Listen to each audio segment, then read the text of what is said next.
आगे बढ़ते हैं। गृह मंत्री डॉक्टर नरोत्तम मिश्रा ने विधानसभा अध्यक्ष से मुलाकात की है। गृह मंत्री डॉक्टर नरोत्तम मिश्रा गिरीश गौतम के निवास पर पहुंचे, मुलाकात की और इस मुलाकात में विधानसभा के शीतकालीन सत्र को लेकर चर्चा की गई है। तो जानकारी आपको दे दें, 20 दिसंबर से 5 दिवसीय शीतकालीन सत्र की शुरुआत होने जा रही है।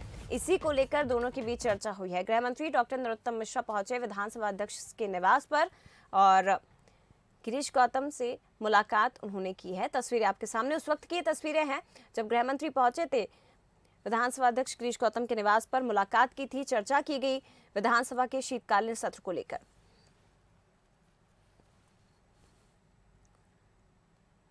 तो कैसे इस सत्र को सुचारू रूप से चलाना है, ये चर्चा की गई है। 20 दिसंबर से शुरुआत हो रही है मध्य प्रदेश के शीतकालीन सत्र की। 5 दिवसीय ये सत्र रहेगा और उससे पहले गृह मंत्री ने मुलाकात की विधानसभा अध्यक्ष से।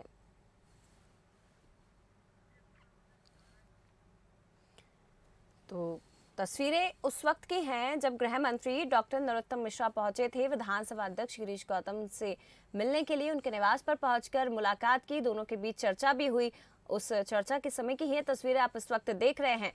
20 दिसंबर से मध्य प्रदेश विधानसभा के शीतकालीन सत्र की शुरुआत होने जा रही है और विधानसभा के शीतकालीन सत्र को लेकर ही दोनों के बीच चर्चा हुई है।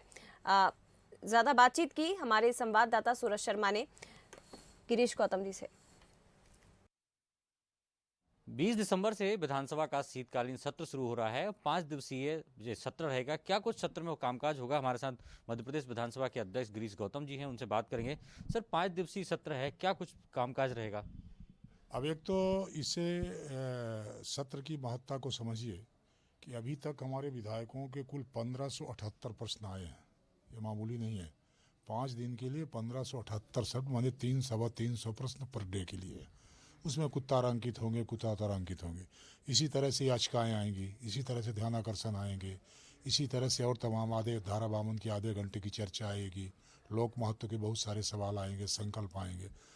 अब उसमें एक चीज़ जरूर देखना चाहिए, वो कार्य मंत्रणा समिति की बैठक जब 20 तारीख को होगी उसमें तय होगा कि हम कार्यावधि को दिन भले नहीं बढ़ा सकते, पर हम कार्य अवधि के घंटों को बढ़ा सकते हैं। यदि हम 5 बजे तक चलाते हैं तो उसको देर तक कर सकते हैं। यदि प्रतिपक्ष उसमें बहस करना चाहता होगा, बहस में हिस्सा लेना चाहता होगा, अपनी बात को करना चाहते हैं, तो फिर वो बढ़ा करके अपन कर सकते हैं। वैसे तो कई नवाचार आपने किए हैं, लेकिन जिस तरीके से पिछली विधानसभा में भी देखा कि समय अवधि के पहले समापन हो गया। अभी भी नेता प्रतिपक्ष कमलनाथ ने कहा है कि सरकार जो है चर्चा से भागती है, इसलिए हंगामा कर सदन समाप्त कर देती है। तो 5 दिवसीय बैठक एक प्रयास रहेगा अध्यक्ष होने के नाते कि 5 दिन तक सदन चलता रहे? नहीं, ये शायद कहना उचित नहीं होगा, इसलिए कि सरकार भागती है, हल्ला कौन करता है, हंगामा कौन करता है? हंगामा सरकार तो करती नहीं, सरकार तो हंगामा कर ही नहीं सकती। हंगामा कौन करता है, इसको विचार करना पड़ेगा।